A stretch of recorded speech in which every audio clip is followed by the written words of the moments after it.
Halo,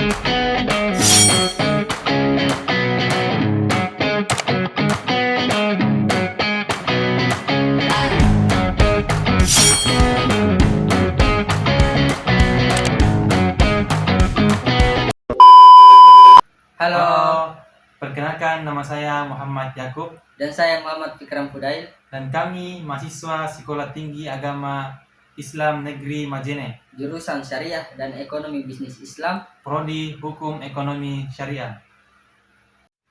Baik, di sini saya akan menjelaskan tentang asal mula kerajaan Safawi di Persia. Jadi memang kerajaan Safawi itu awalnya bukan menjadi kerajaan, tapi menjadi sebuah tarekat, yaitu gerakan keagamaan. Bukan langsung dari gerakan politik atau kekuatan politik. Jadi saya akan menjelaskan beberapa bentuk atau cara terbentuknya kerajaan Safawi. Yang pertama, berawal dari tarekat Safawiyah. Kerajaan Safawi berasal dari tarekat Safawiyah yang didirikan oleh Syekh Syafi al-Din al-Ardabil pada abad ke-13 di kota Ardabil, yaitu di wilayah Persia. Awalnya, tarekat ini bertujuan membina spiritual umat Islam dan menyebarkan ajaran tasawuf. Dan kedua, perubahan menjadi gerakan politik.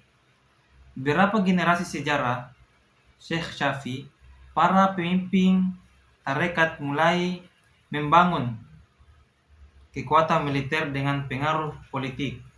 Yang ketiga, berdirinya kerajaan Safawi. Jadi berdirinya kerajaan Safawi itu pada tahun 1501 Masehi. Seorang keturunan tarekat tersebut bernama Ismail berhasil merebut kota Tabriz dan memproklamasikan diri sebagai Syiah Persia. Yang keempat, ciri penting kerajaan Safawi. Kerajaan Safawi menjadikan Syiah Imam 12 sebagai mazhab resmi negara sehingga Persia Iran berkembang menjadi pusat Islam Syiah hingga sekarang. Jadi itulah asal mula kerajaan Safawi di Persia. Dan adapun pembentukan dan perkembangannya itu yang pertama, masa konsolidasi yang dipimpin oleh Syah Ismail pada tahun 1501 hingga 1524 Masehi, yang dimana pada masa itu penyatuan berbagai wilayah Persia di bawah satu kekuasaan, yaitu kekuasaan Syah Ismail. Yang kedua, masa stabilitas dan pertahanan pada tahun 1524 sampai 1576 Masehi, yang dimana tahun ini menghadapi tekanan militer dari Utsmani. Yang ketiga, masa keemasan yang dipimpin oleh Syah Abbas I pada tahun 1588 hingga atau sampai 1629 Masehi, yang dimana pada tahun ini reformasi militer dengan merekrut pasukan baru. Yang keempat, masa kelemahan dan kemunduran yaitu pada tahun atau pada abad ke-17, yang dimana pada tahun ini pemimpin lemah setelah Syah Abbas I. Konflik internal antara kelompok politik dan militer. Yang kelima, keruntuhannya pada tahun 1736 Masehi. Kenapa terjadi hal tersebut? Karena para pemimpin itu tidak mampu mempertahankan stabilitas negara. Dan adapun kemajuan di bidang peradaban ada beberapa, yaitu yang pertama, satu kemajuan dalam bidang arsitektur, yang dimana pada masa Abbas I melahirkan arsitektur monumental dan megah. Jadi memang pada masa Syah Abbas I itu banyak sekali arsitektur, yang dimana pekerjaan-pekerjaannya itu atau bangunan-bangunannya itu sangat megah dan mewah. Yang kedua, kemajuan dalam seni dan sastra. Safawi menjadi pusat seni rupa, terutama pada Minotaur Persia, lukisan kecil detail tinggi. Dua, kaligrafi Arab Persia.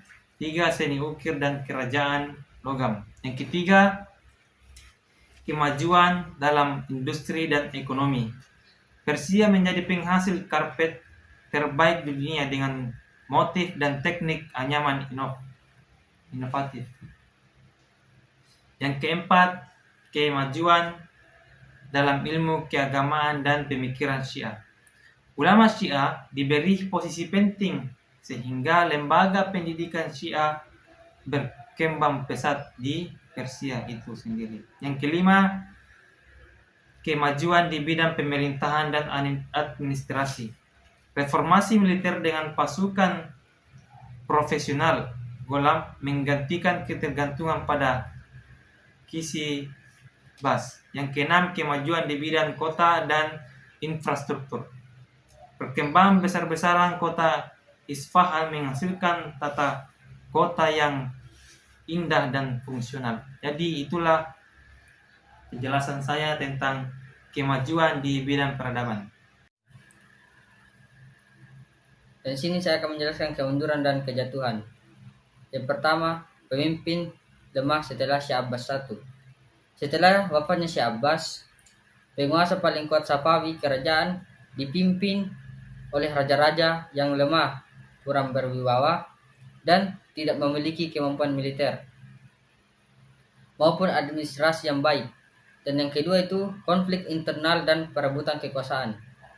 Faksi-faksi dalam istana, terutama antara kelompok Kizil Bas dan golongan Ghulam, pasukan profesional sering berebut pengaruh.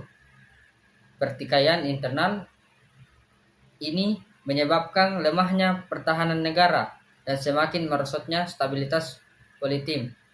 Dan yang ketiga itu tekanan eksternal dari kekuasaan lain. Kerajaan Safawi menghadapi ancaman dari Kekaisaran Utsman Turki di barat, bangsa Uzbek di timur, Mughal India yang kadang menjadi pesaing diplomatik. Dan yang keempat itu serangan Afghanistan 1722. Serangan pasukan Afghanistan dari suku Ghilzai di bawah pimpinan Mahmud Hotak menjadi faktor penentu. Mereka berhasil mengepung dan menguasai Isfahan, ibu kota kerajaan Safawi. Dan yang kelima itu runtuhnya Safawi 1736 Masehi. Setelah kekacauan panjang, seseorang komandan militer bernama Nader Shah mengambil alih kekuasaan dan secara resmi mengakhiri dinasti Safawi pada tahun 1736 Masehi. Dan kesimpulannya adalah kerajaan Safawi adalah kerajaan besar Islam di Persia yang berjaya pada abad ke-16 sampai 17 Masehi dan menjadikan Syiah sebagai mazhab resmi negara. Kerajaan ini mencapai puncak kejayaan pada masa Syah Abbas I, terutama dalam bidang politik, ekonomi, dan kebudayaan. Meskipun akhirnya runtuh, Safawi meninggalkan pengaruh besar dalam pembentukan identitas keagamaan dan politik Persia hingga sekarang.